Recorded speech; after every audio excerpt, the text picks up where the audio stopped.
you out of my head. Hello guys! I'm back to vlogging this month. Hindi ko sure kung this month lang, pero I'll try my best na ma-vlog yung mga days ko this November. But not in a super detailed way dahil nakakapagod din talaga yung magiging sked namin this November. Knowing then na may test the training kami for events management and C3. But it's a good thing for me dahil syempre matututo kami about events. Knowing din na marketing yung course ko. And I'm a 4th year student. For sure magagamit ko yun in the future and gagamitin ko talaga yun in the future to not waste the learning and also the ideas na magagrasp ko dun sa magiging training. Excited ako this November kung paano ko masusurpass din yung mga gawain. Meron din kaming mga requirements sa mga major subjects. And also, kasabay din yung aming thesis, yung pagpapa-hardbound. But, after nito, ayun ang iniisip ko na after ng mga requirements namin is dun namin matitikman yung medyo nabunutan kami ng napakalaking tinik. Dahil, ayun, nakakaraos-raos din kami sa mga gawain. And at some point, nag-look back talaga ako nung mga nakaraan. Tapos, pinanood ko yung iba kong videos. Grabe, pala din yung pag-express ko through videos. Yung kinakausap talaga yung camera. And yun yung super na-miss ko. Kasi most of the time, ang ginagawa ko lang is sometimes I suppress my feelings. Which is, don't do that. Hindi advisable na gawin yun. Pero, nag-journal din ako. Yun yung hindi ko masyadong nakakaligtaan.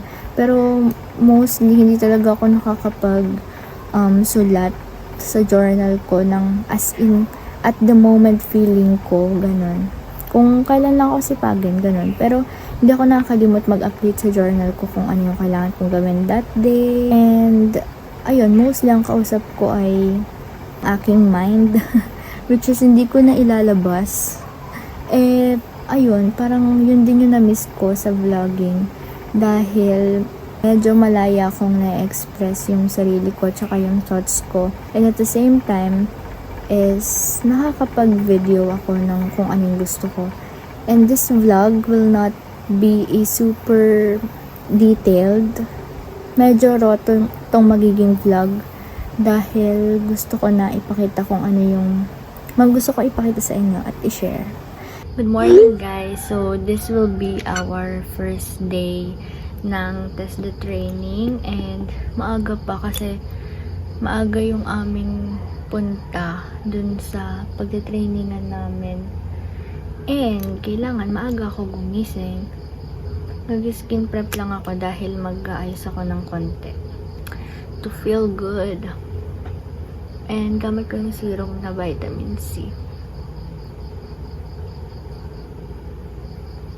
Medyo maaga talaga ako nagising ngayon kasi kailangan kong kumilos ng maaga. That's why, good morning. I hope this day will be a nice day.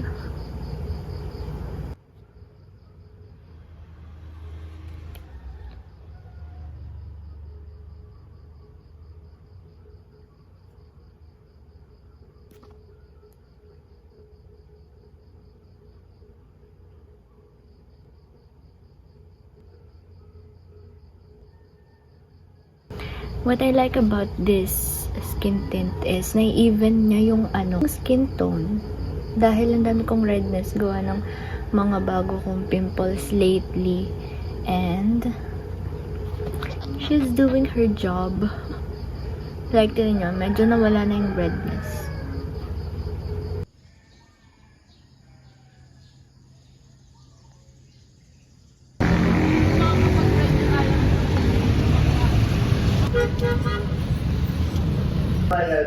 Tulad sa mga Pilipinong wala pang formal.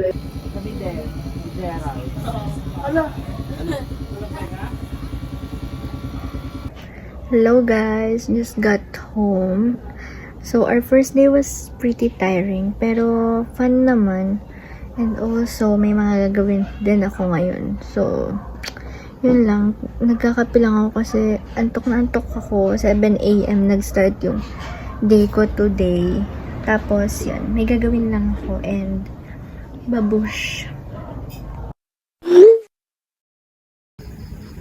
Good morning! So, nag-prepare ako ng breakfast kasi at times like this, kailangan talaga hindi ako nag-skip ng breakfast kasi medyo heavy yung magiging araw ko. So, kailangan ko ng energy sa morning pa lang. So, ayan, nagluluto ako ng umagahan pag ganun.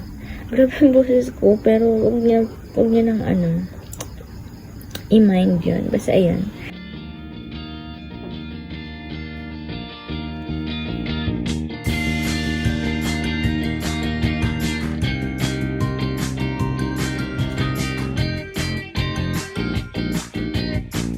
My mouth is firmly shut with staples and a bunch of tape. I've been stuck here for a while, and I'm slowly getting used to it. But I can't help it if I start going insane. Don't believe the look that's on my face.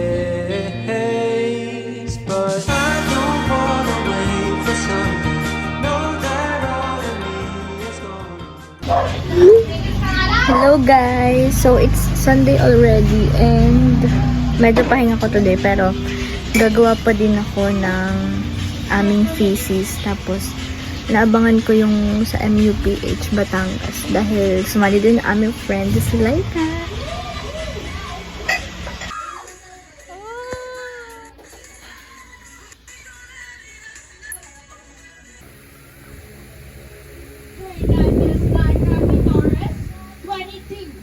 From Barangay Provincial, Palawan.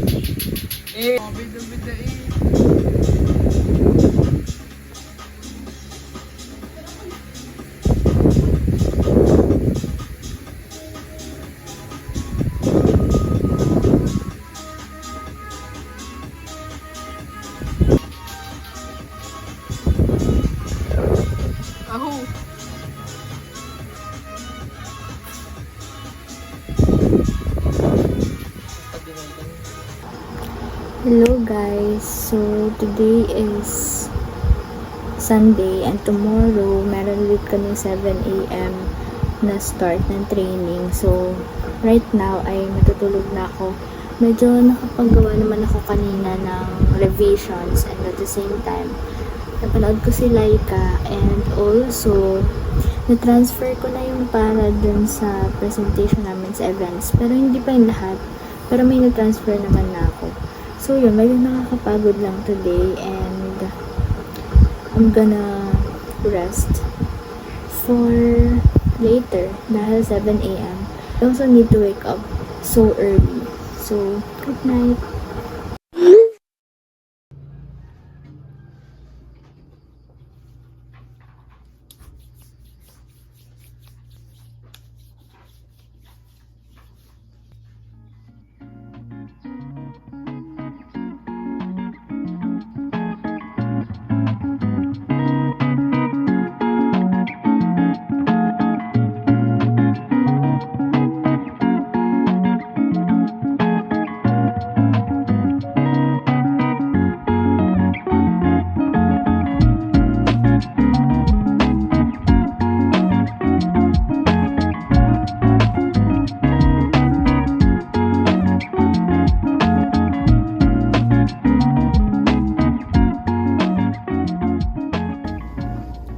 Good morning guys! So, papakita ko sa inyo kung ano yung mga usual kong dinadala kapag may training kami. First is notebook dahil mahilig ako mag-take down ng notes and kapag di ako nag-take down ng notes ay makakalimutan ko talaga sila. So yun, very essential sa akin ang notebook. Second, nagdadala din ako ng pack lunch para hindi na ako masyadong gagastos doon. And meron naman dong room kung saan pwede kami kumain. Kaya, secure. Tsaka may mga kasabay din kaming nagbibinalot. You know, kasi medyo madami din kaming gastos this month. So, kailangan talaga namin mag-pack lunch. And of course, a tumbler. Dahil kailangan ding uminom sa maghapon. Dahil 7 a.m. to 4 p.m. kami. So, kailangan ko talaga ng tubig.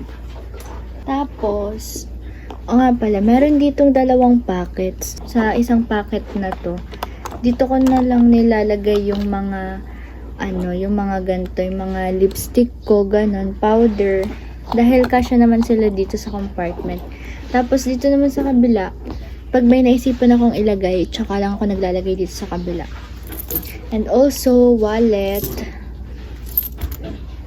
powder, brush, and itong hair cloth.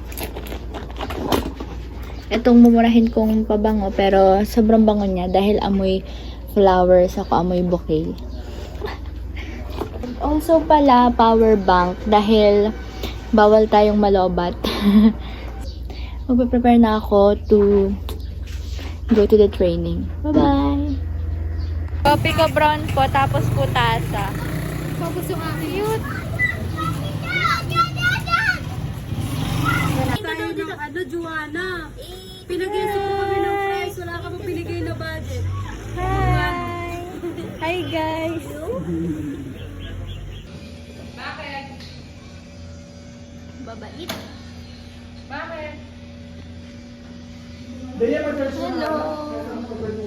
Mag-hi kayo dali.